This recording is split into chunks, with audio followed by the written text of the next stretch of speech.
မကွေးတိုင်းမြိုင်မြို့နယ်တောင်ပိုင်းကဇီးတော်ရွာဖုန်ကြီးကျောင်းကိုဇွန်လ16ရက်နေ့မွန်းလဲတနာရီခွဲလောက်မှာစစ်ကောင်စီကတိုက်လေရင်နဲ့ဘုံကျဲတိုက်ခိုက်ခဲ့တာကြောင့်အမျိုးသမီးတဦးသေဆုံးခဲ့ပြီး10ဦးထိခိုက်ဒဏ်ရာရရှိခဲ့တယ်လို့ဝီလက်မြိုင်အဖွဲ့ကထုတ်ပြန်ပါတယ်။လေကြောင်းတိုက်ခိုက်မှုကြောင့်ဇီးတော်ရွာဖုန်ကြီးကျောင်းတွင်ရှိဖျားစုပြိုကျခဲ့ပြီးဖျားလိုင်ကူမြေအောက်ထပ်မှာစစ်ပေးရှောင်နေတဲ့အသက်30အရွယ်မထေးကြီးသေဆုံးခဲ့ပါတယ်။ဒါပြင်အမျိုးသား3ဦးအမျိုးသမီး9ဦးထိခိုက်ဒဏ်ရာရရှိခဲ့ပြီးကလေးငယ်အချို့လည်းသတိလစ်မိမျောခဲ့တယ်လို့သိရပါတယ်။ဇွန်လ15ရက်နေ့ည9နာရီခွဲဝန်းကျင်ကလည်းမြိုင်မြို့နယ်တောင်ပိုင်းတာစီရွာရဲ့အနောက်ဘက်ဒေသအခေါ်ညောင်ခါရှေတောတိုက်ကိုစစ်ကောင်စီဂျက်ဖိုက်တာတစ်စီးကလေကြောင်းတိုက်ခိုက်မှု2ကြိမ်ပြုလုပ်ခဲ့ပြီးဇွန်လ15ရက်နေ့ည9နာရီခွဲဝန်းကျင်ကလည်းမြိုင်မြို့နယ်တောင်ပိုင်းတာစီရွာရဲ့အနောက်ဘက်ဒေသအခေါ်ညောင်ခါရှေတောတိုက်ကိုစစ်ကောင်စီဂျက်ဖိုက်တာတစ်စီးကလေကြောင်းတိုက်ခိုက်မှု2ကြိမ်ပြုလုပ်ခဲ့တယ်လို့ဝီလက်မြိုင်ဖွဲ့ကနေသိရပါတယ်။အလားတူဇွန်လ15ရက်နေ့နေ့လယ်ပိုင်းကလည်းမြိုင်မြို့အနောက်မြောက်ဘက်တန်းနုတောရွာစာတင်ကျောင်းဒီကိုစစ်ကောင်စီပခုတ်ကူတပ်မ100ကစက်တက်လေဒီ2စီးနဲ့အကြောင်းမဲ့ဘုံသီးနှလုံးကျဲချတိုက်ခိုက်ခဲ့ပါတယ်။ဘုံသီးကျဲချခဲ့တာကြောင့်တန်းနုတောရွာက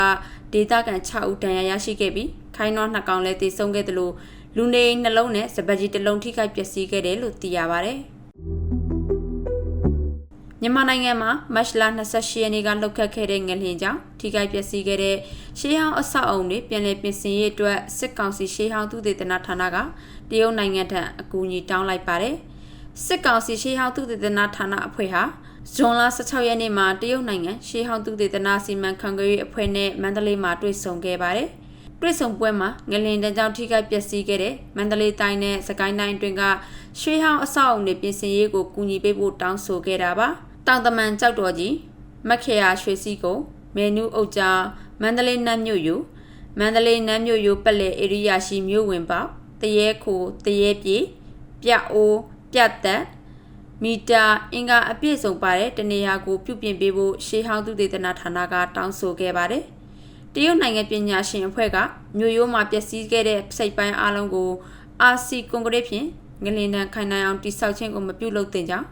ရှေးဟောင်းအဆောက်အုံတွေကိုငလျင်တန်းခံနိုင်အောင်ဆောင်ရွက်ရန်မလိုပဲရှေးမှုမပြတ်ဆောင်ရွက်ရန်လိုကြောင်းပြောကြားခဲ့တယ်လို့သိရပါတယ်။တရုတ်နိုင်ငံပညာရှင်အဖွဲ့ဟာဇွန်လ10ရက်နေ့ကနေ17ရက်နေ့အထိ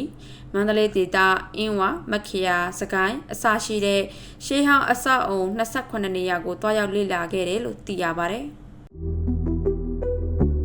မုတ်တုံလေအားအလွန်ကောင်းနေတာကြောင့်ဒီကနေ့ညကနေဇွန်လ23ရက်နေ့တွင်နေပြည်တော်အပါအဝင်တိုင်းနယ်ပြည်နယ်14ခုမှာနေရာအနှံ့ပြမှုထစ်ချုံရွာနိုင်တယ်လို့မိုးစလဌာနကထုတ်ပြန်ထားပါတယ်။အချို့ဒေသတွေမှာဒေသလိုက်နေရာကွက်ပြီးမိုးကြီးနိုင်တယ်လို့လည်းသိရပါတယ်။တိုင်းနယ်ပြည်နယ်နှစ်မှာမိုးသီးထန်စွာရသွန်းခြင်းနဲ့အတူလေပြင်းတိုက်ခတ်ခြင်းမိုးထစ်ချုံခြင်းမိုးကြိုးပစ်ခြင်းလျှက်စီးလက်ခြင်းမိုးသီးကျွေခြင်းလျှက်ပြက်ရည်ကြီးခြင်းနဲ့မြေပြိုခြင်းစားတဲ့သဘာဝဘေးအန္တရာယ်တွေဖြစ်ပေါ်နိုင်တယ်လို့သိရပါတယ်။ကုန်းမြင့်ဒေသအနေနဲ့မြင့်ငယ်ချောင်းငယ်များနေထိုင်သူတွေအနေနဲ့မြေပြိုမှုအန္တရာယ်ရေကြီးရေရှမ်းမှုများကိုကြိုတင်သတိပြုသင့်တယ်လို့မိုးစလဌာနကထုတ်ပြန်ထားပါတယ်။